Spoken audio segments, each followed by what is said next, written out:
ಗ್ರಾಮೀಣಾಭಿವೃದ್ಧಿ ಮತ್ತು ಪಂಚಾಯತ್ ರಾಜ್ ಇಲಾಖೆ ಹಾಗೂ ತಾಲೂಕಾಡಳಿತ ಪಂಚಾಯತ್ ಮತ್ತು ಜೀವಿಕ ಸಹಯೋಗದೊಂದಿಗೆ ಜೀತ ಪದ್ಧತಿ ಕಾನೂನು ಅರಿವು ಕಾರ್ಯಕ್ರಮವನ್ನು ತಾಲೂಕು ಪಟ್ಟಣದ ಎಪಿಎಂಸಿ ಆವರಣದಲ್ಲಿ ಉದ್ಘಾಟಿಸಿ ಮಾತನಾಡಿದ ಜೀವಿಕ ಬಸವರಾಜ್, ಸಮಾಜದಲ್ಲಿ ನಡೆಯುತ್ತಿರುವ ಅಪರಾಧಗಳ ಬಗ್ಗೆ ಅರಿವು ಮೂಡಿಸಿ ಮುಕ್ತವಾದ ಸಮಾಜ ನಿರ್ಮಾಣಕ್ಕೆ ಪ್ರತಿಯೊಬ್ಬರೂ ಕಾನೂನಿನ ಅರಿವು ಅಗತ್ಯವಿದೆ ಎಂದು ತಿಳಿಸಿದರು. ಬಡತನದಿಂದಾಗಿ ಆಮಿಷಕ್ಕೆ ಒಳಗಾಗಿ ತಂದೆ ತಾಯಿ ಪೋಷಕರು ಮಕ್ಕಳನ್ನು ಮಾರುತ್ತಿರುವ ಆಘಾತಕಾರಿ ಪ್ರಕರಣಗಳು ಬಯಲಿಗೆ ಬಂದಿವೆ. ಇಂತಹ ಮಕ್ಕಳನ್ನು ಭಿಕ್ಷಾಟನೆ, ಮಾದಕ ದ್ರವ್ಯ ಮಾರಾಟಕ್ಕೆ ಬಳಸಿಕೊಳ್ಳುವ ಮೂಲಕ ಅವರ ಭವಿಷ್ಯವನ್ನು ಬಲಿ ಕೊಡಲಾಗುತ್ತಿದೆ ಎಂದು ಎಚ್ಚರಿಸಿದರು. ತಮ್ಮ ಸುತ್ತಮುತ್ತಲೂ ಇಂಥ ಪ್ರಕರಣಗಳು ಜೀತ ಪದ್ಧತಿ ಶಿಕ್ಷಣದಿಂದ ವಂಚಿಸಿ ದುಡಿಮೆಗೆ ಹಾಕಿರುವುದು ಕಂಡುಬಂದರೆ ಕೂಡಲೇ ಹತ್ತಿರದ ಪೊಲೀಸ್ ಠಾಣೆ ಕಾನೂನು ಪ್ರಾಧಿಕಾರಕ್ಕೆ ತಿಳಿಸಿ ಎಂದು ಕರೆ ನೀಡಿದರು. ಸಮಾಜದಲ್ಲಿ ಇತ್ತೀಚಿನ ದಿನಗಳಲ್ಲಿ ಹೆಣ್ಣು ಮಕ್ಕಳ ಮೇಲಿನ ದೌರ್ಜನ್ಯಗಳು, ಅಪರಾಧಗಳು, ಅಪ್ರಾಪ್ತ ಮೇಲಿನ ಅತ್ಯಾಚಾರ ಮತ್ತು ಕೌಟುಂಬಿಕ ಕಲಹ ನಡೆಯುತ್ತಿವೆ.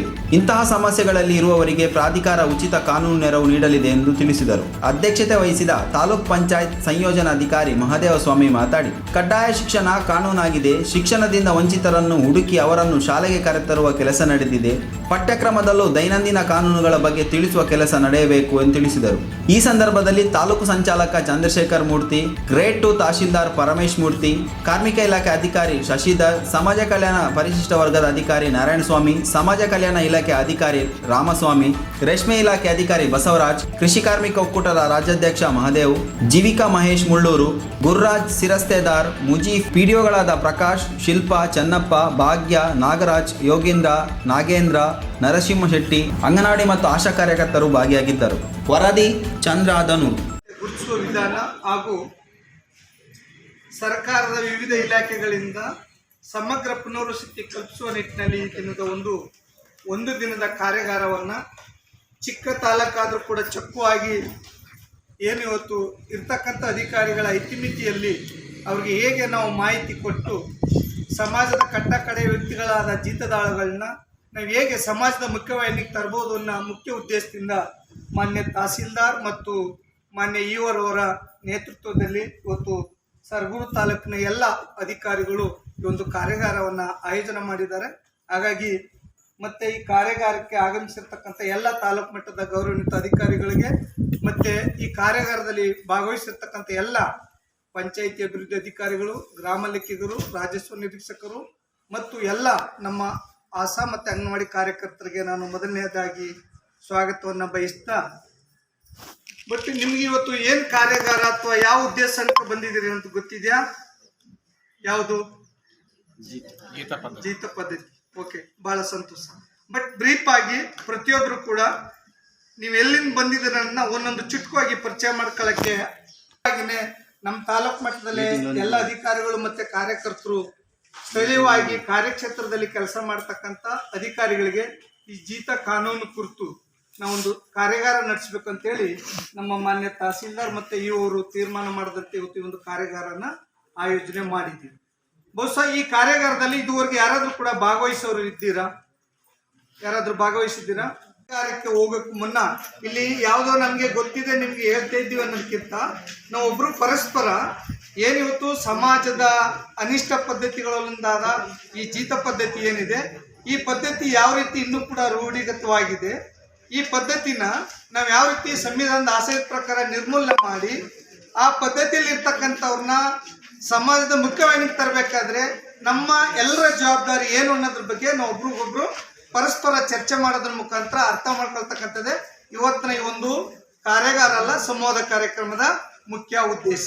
ಓಕೆ, ನಾನು ಈ ವಿಚಾರಕ್ಕೆ ಹೋಗೋಕ್ಕೆ ಮುನ್ನ ನಿಮಗೆ ಏನಾದರೂ ಕೂಡ ಜೀತ ಪದ್ಧತಿ ಅಥವಾ ಜೀತದಾಳು ಅಂದರೆ ಯಾರು ಅನ್ನೋದ್ರ ಬಗ್ಗೆ ನಿಮ್ಮ ಹತ್ರ ಎಲ್ಲ ಕಡೆ ಎಲ್ರಿಗೂ ಕೊಟ್ಟಿದ್ದೀರಾ? ಅರುಣ್, ಎಲ್ರಿಗೂ ಕೊಡಿ. ಅದಕ್ಕೆ ಮುನ್ನ ನಿಮಗೆ 2 ಪ್ರಶ್ನೆಗಳು. ಜೀತದಾಳು ಅಂದರೆ ಯಾರು, ಜೀತ ಪದ್ಧತಿ ಅಂದರೆ ಏನು? ದಯಮಾಡಿ ಅದು ಎರಡಕ್ಕೆ ನಿಮ್ಮ ಸ್ವ ಅನುಭವದಲ್ಲಿ ಸ್ಪಷ್ಟವಾಗಿ, ಅಥವಾ 1 ಲೈನ್ ಇರ್ಬೋದು ಅಥವಾ 2 ಲೈನ್ ಇರ್ಬೋದು, ನೀವು ಸ್ಪಷ್ಟವಾಗಿ ನಿಮ್ಮ ಉತ್ತರನ ಬರೀರಿ. ಬಹಳ ಪ್ರಮುಖವಾದ ಆಶಯ ಯಾವುದು? ಸಮಾನತೆ.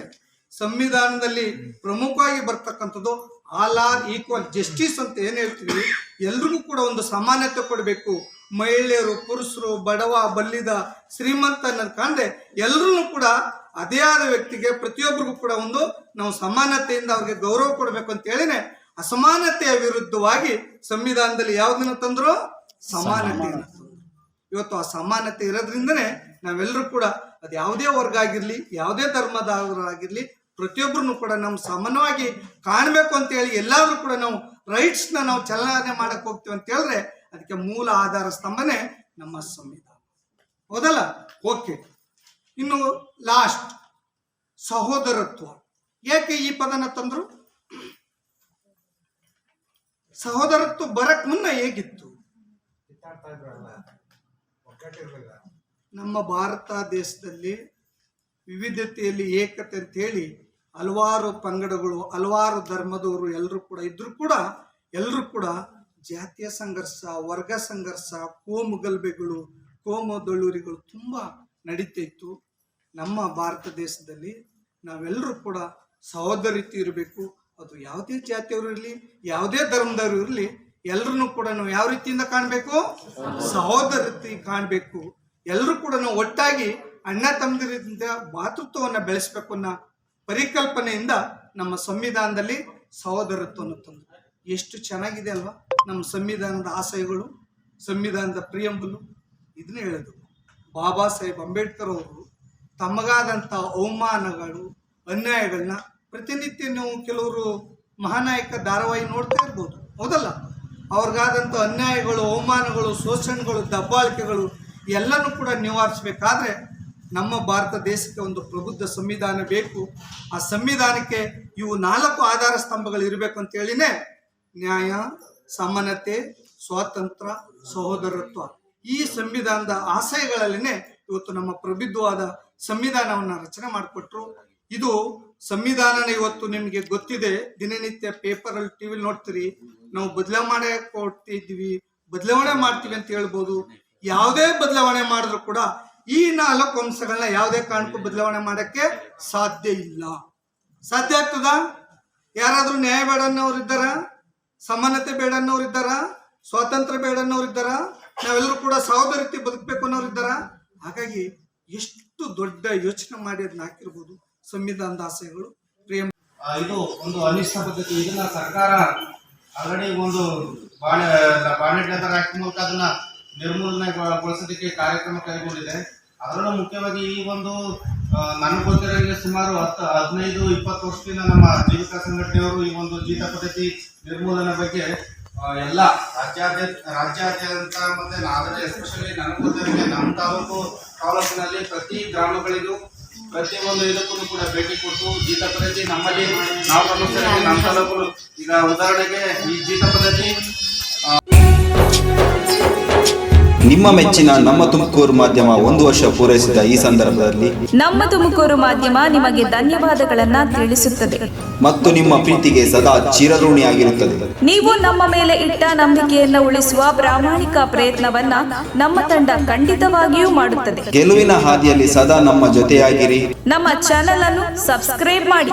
ಸುದ್ದಿ ಅನ್ನೋದು ಬರೀ ಕಥೆಯಾಗದೆ ನೊಂದ ಜೀವ ಗಾಳಿಗೆ ಬೆಳಕಾಗಿದೆ, ಗೆಲುವಿನ ಹಾದಿಯಲ್ಲಿ ನಗು ಮೂಡಿದೆ.